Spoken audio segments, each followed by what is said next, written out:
So I'm really alert, and I can really tell the difference. So I just feel like it's like, the tail end of a comet. There's just a few sparks left, but the big ball of flames has passed us by, and we're out of danger. But it was really hard to deal with, because you can't communicate this stuff to people without them thinking, they're either scared for you, they either this sounds kind of crazy, but when you're dealing with a hidden branch of the government and you're dealing with somebody who legitimately is having these experiences, it becomes a lot more than just, I went to a psychic and they can pick up on all this, or when I was a kid I knew that I was preparing for this. Now it's become so real, and with all these other whistleblowers that, know about these Mars colonies and life on Mars, it's gonna, it obviously fits into, being something that we can swallow and accept as a reality. And so it took that was in 2006. We're here in 2010. So for 4 years, I've been, healing and just recovering and, trying to find an outlet to really express this. I've tried to tell this story before, and I wrote about 250 or so pages about it, which got deleted and destroyed somehow. And, all my attempts to really bring it forward have been stunted. So this is absolutely huge for me, because not only my whole lifetime I've been fighting to bring the divine feminine out of exile and create, just unity and just justice. I've also known that when this force can really penetrate the planet, it is going to eradicate, like a human body who becomes healthy and enlightened, it eradicates the germs, it eradicates, all the different things that try and undermine the health of the being. So a very organic process that we deal with in our own human bodies when we recover from something. And this planet's doing the same thing. It's almost detoxing from all these negative and harmful technologies and all these misguided uses of power and all these people that have been led astray. This awakening is like splinters. It's just flying off of the planet, and it's going to be restored, and it's going to open up. There's a gateway that I've been told that I don't like to say this, but they said I was the only one that was able to open this gateway. And to me, because I represent all of us as far as our divine spark goes, we're all opening it.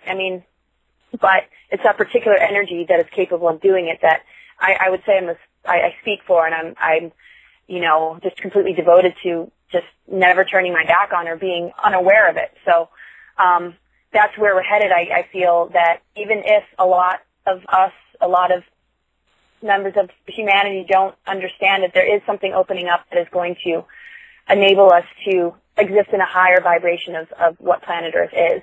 Because we are multidimensional. We are lucid dreamers as far as I'm concerned. So, and we're about to open up to what that really means, with freedom and the imagination being the navigator. No more controls. So we're kind of all artists now and creative dreamers. And, so there's not really one thing that is going to happen. It's kind of like, choose your own adventure. You're free now. And,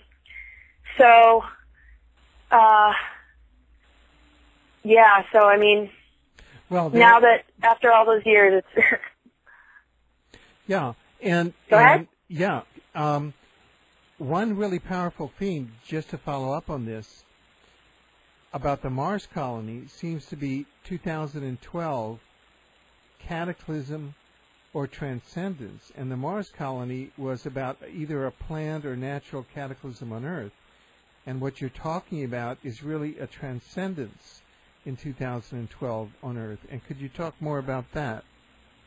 Yes. It's like a light body activation. The core of the planet, is the sun. When you think about it, the core of the Earth is a ball of flames, and then we have, the sun, and when the poles connect, when things align, it's going to activate even nature to alchemize into a whole different. We're kind of in the gestation. Even nature's a part of the process of transmutation, obviously. So, when the shift happens, and what's funny, my birth number, September 29th, 1973, adds up to 2011. So I always kind of felt, so pulled into it, like, the Venus path that I'm on, just 7 Venuses and 7 Plutos in my chart. I could always feel like this birthing happening. And, so transmutation in the sense of really, it's like, what does cataclysm mean? One can astrologically read it, which is an incredible shift. But yes, there's been 2 timelines. One, would be the atrophy and self-destruction of the planet if you remove a being like me from it who's morphed into the creative energy of everything. Even though that sounds crazy, I did get it proved and validated. I have interviews from, it is all written, so people can check that out. I can't put it all into words, but I wouldn't be saying this unless I had proved it, because it's just, I need reality to back this up. But this birthing and this process of global alchemy, using the elements, and how it relates to Venus is similar to what the ancients know about, the pentagram being upside down, going into matter. Well, the Venus energy, which is what I represent, is sort of turning the pentagram upright again and connecting it with the fifth element, spirit, to create this shift. And they tried to stop this shift from happening. And it survived. This particular timeline survived, and they didn't want it to, but it made it. And so what does that mean? Well, we're all a part of that. Venus is a unified field of love and awareness, and just it's a very creative planet in the sense of it's the closest to the Earth, and it goes into the darkness, and it rises, and it goes in, and then it's like the cycle of nature. So for lifetimes, I've actually been doing this, which was read and validated. So. But I don't stand alone, and this is nothing I would claim, because I couldn't do it without the love of this, our unity. And it's really just the awareness of how we are one and how we all have our roles that I always connected myself to, like ethereally or esoterically. I just contacted that part of each other and just kind of brought us all with me. So. This is nothing I'm rising out of. We're rising out of this together. This is our story, not history, her story. It's like we are moving into an alignment that is going to blow the lid off, the lid that's kept us in quarantine and has kept our planet in exile from the rest of the universe. And so the Mars thing is, yes, there'd be an Earth cataclysm if that timeline didn't work out. And, we have movies to show us these different potentials, and we can almost see, just based on the books that are out there, wow, there's all these different scenarios. One is, all these global disasters. One is, just, I don't even know if there's one yet that's about what I'm talking about, but that it is a secure and noted thing. And the Mayan calendar, which is related to Venus transit, prophesizes that in 212, time dies. So if anything, if there's any kind of cataclysm, it's the end of time. It's the end of the wheel of necessity, the wheel of karma, the wheel of, the restoration of the tree of life, where it's not about good and evil anymore. It's about the merging of polarities. And all this is, religion's trying to understand it, but if one kind of steps out of dogma, religion, and interpretation, it's very clear that this is a natural process. This is nature's will.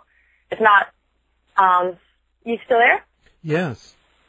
Yeah, it's nature's will. So to be riding the waves of nature, the wind, the earth, the fires, and the waters, and spirit is a very comforting thing to shift, to have us be birthing us, because that is the mother energy. That is Gaia. That is, my site's called Cosmic Gaia, because Gaia is a multidimensional being that, encompasses the universe and the mother energy before the Big Bang even happened. And it's all kind of concentrated like a circuit board right here on planet Earth, connecting us to the rest of the cosmos, including all planets and star systems and races. So that's really what's ahead of us. And any kind of fear and doom about catastrophes and this and that, we're not in the clear yet. We just had a major earthquake. I know that we've had victory, but we have victory because we're talking now. And I know that I'm safe, and that's a huge omen for those of us who are awake and aware. But the world leaders need to disclose ET file. Everything needs to come out of the woodwork now. And these technologies still exist. As much as the games are being busted, they still have a lot of, influence. So there needs to be just a massive investigation and a stop to all this. And like that dream, blowing these whistles is making these robots explode. So we're safe as long as we talk and as long as we really reach out to those of power and start to bring the power of the people to the same level of the power of what we call our world leaders. We all have to rise to that level of leadership in our own world, and it can't be about hierarchy anymore. So as long as we have a voice and as long as we're making these things happen, we're fine. But any more secrets and any more, feminine energies in exile and hidden agendas staying hidden, we're going to be down that track where cataclysms are likely. But because I'm talking, because others are, and a lot is going to be put out there, I in my senses and intuition, I know we're going to be okay. But a lot still needs to be done. But we are on the right track, that's for sure. Right.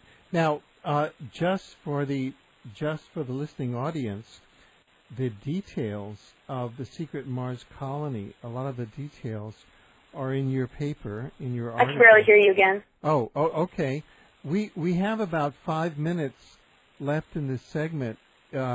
What would you like to share with our audience? Okay, I can't hear you at all, so okay. I think you mentioned something about Mars again. Yeah. Mars is really looked at as a sort of backup.